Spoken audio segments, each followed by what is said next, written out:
Step number 4. Create and feature top-notch list incentives. Now that you have a clear idea of what incentives you can offer for your list, the next step is to come up with incentives that will position your list for success. There are 2 ways to do this.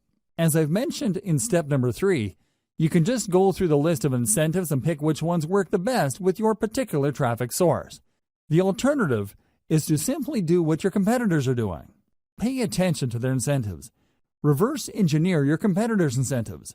Start with the industry standard incentive type by signing up to your competitors' mailing lists. Get a copy of their incentives. Study their materials very closely. Try to figure out their strong points and their weak points. Come up with something better by offering the same strong points while at the same time avoiding any of the weak spots. Let's face it, regardless of how tight and awesome your competitors' incentives may be, there's always room for improvement. Figure out these areas and create something better. Remember, there are 2 ways to play this. You can actually come up with something objectively better, or you can produce something that is perceived as something better. Whatever the case may be, it has to be better. How do you produce a better incentive? This is the question that's begging to be asked. Now that we're clear that we have to come up with an incentive that either blows the competition out of the water or is perceived to be better, how exactly do we go about doing that? Here are some ideas. First, you can offer an incentive that is complete. In other words, when you study your competitors' incentives, they might be holding back on certain pieces of information. They might be offering really basic information. If you came up with an incentive that is fully complete, you will stand head and shoulders above your competitors. Word might even get around that the incentive that you deliver truly solves the problem that your target customers have in a very thorough way. Another approach you could take is to simply offer longer content. For example, if your biggest competitor is offering a free booklet that lists out 10 solutions to potential list members' problems, offer a booklet that offers 20, 30, or even 50 solutions. The key here is to come up with an incentive that, on face value, is so vastly superior that people can't help but sign up for it. Don't just go with doubling your competitor. Blow them out of the water by a magnitude of 5 to 1 or 10 to 1. If the industry standard is to offer 10 solutions, come up with 50 or even 100 solutions. Like it or not, people tend to equate longer products with higher value products. Of course, you and I know that this is not necessarily the case, but there is that mental bias. Alternatively, you can offer an incentive that is more engaging to people. For example, the industry standard in your niche might involve really complicated or jargon-filled materials for all sorts of products. When you read through this, it seems like you have to be some sort of brain surgeon or rocket scientist to make heads or tails of these materials. What if you were to come up with an incentive that is written in plain 8th grade English and actually engages people on an emotional level? Your incentive will blow everybody else away because your stuff is more accessible and easier to process. What use is a seemingly complete incentive when it's written in ancient Greek? Do you see where I'm coming from? Focus on engagement. Understand that the people who will be downloading your incentives are flesh and blood human beings with real problems. Start there. Finally, you can offer basically the same industry standard incentive as your competitors, but you packaged it better.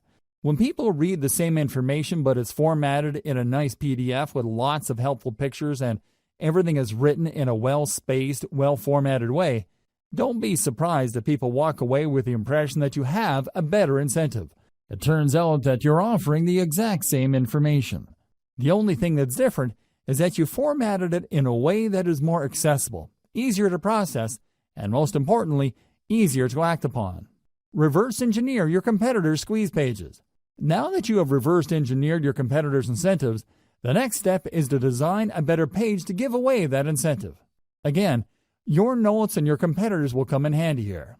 You need to come up with squeeze pages that would blow everybody else out of the water.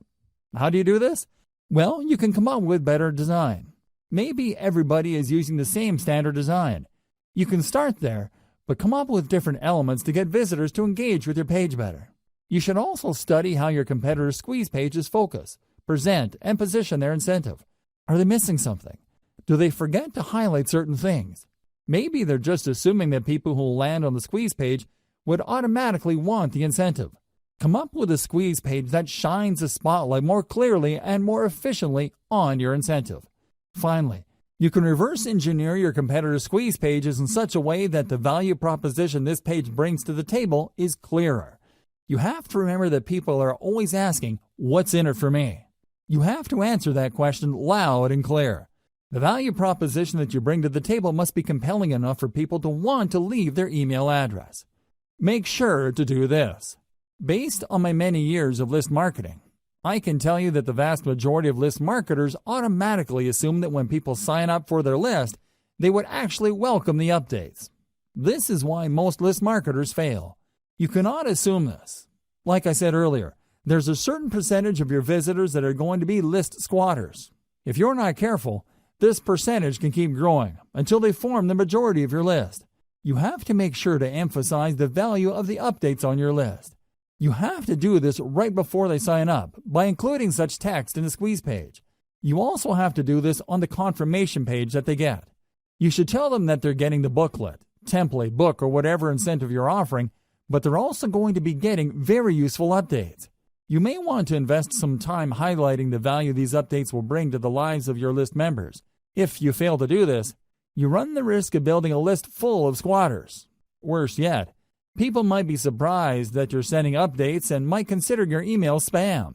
You probably don't need me to tell you why that's bad news. Do yourself a big favor and emphasize the value of the updates of your list, because this is the only reason why you're giving out incentives in the first place. By getting all caught up in the incentive you're giving away, you end up sabotaging the success of your list. Make sure to keep your priorities straight. Otherwise, your list marketing business might go belly up sooner or later. Create a two-step list recruitment setup.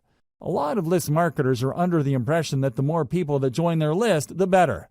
I'm telling you, the whole idea of the more the merrier doesn't work in list marketing. In many cases, you'd be making a lot more money having less people on your list than having a bloated list of squatters or uninterested people. You have to make sure that only people who are truly interested in the value of your updates get on and stay on your list. One very powerful way to do this is to create a two-step list recruitment setup. A lot of list marketers set up their lead capture pages in such a way that when you load a page, you only need to enter your email address and your name and click the submit button. That's all you need to do. Automatically, you'll get a confirmation and you are on their list. The confirmation page usually has a download link to their incentive that you signed up for. This is going to be a problem because this can attract curiosity seekers. This can attract people who are not really all that interested, but are just curious as to the incentive that they would get. In other words, you risk attracting all the wrong eyeballs. You have to set up your list in such a way where the prospect has to click a button to get to the form. This added step filters out curiosity seekers. Your form gets in front of the eyeballs of people who are more motivated. They have to read an ad or text that spells out the opportunity and benefit of your list. They then click through to get to the squeeze page form. In other words, you qualify them before you sign them up to your list. Either way, if you do this right, your form should talk about the benefits of the mailing list. This two-step process can go a long way in eliminating curiosity seekers and ensuring that people who sign up for your list are more likely to read your updates. Modern email marketing. Modern email marketing uses a two-step email recruitment process. When people click through to the email form, they're essentially asking to opt in after they have become aware of the incentives. In other words, they already know what's in it for them.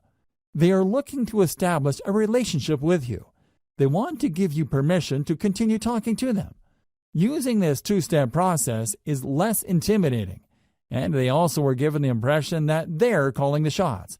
It's their choice whether to click through to the form or not. Another great benefit of modern email marketing's two-step email sign-up process is that this enables you to offer different incentives at different parts of your blog page. When people load your content, they see different ads for different lists. When they read the ad, they learn about the value that the list would deliver, and then they click through to join that list. You get a lot of control over your mailing list because you can qualify people based on their interest. Different people with different needs would sign up to different lists. This segmented email marketing approach can lead to higher conversion rates. Instead of just dumping everybody who's interested in a wide range of problems related to your niche on one general mailing list, you end up with highly filtered lists speaking to different problems.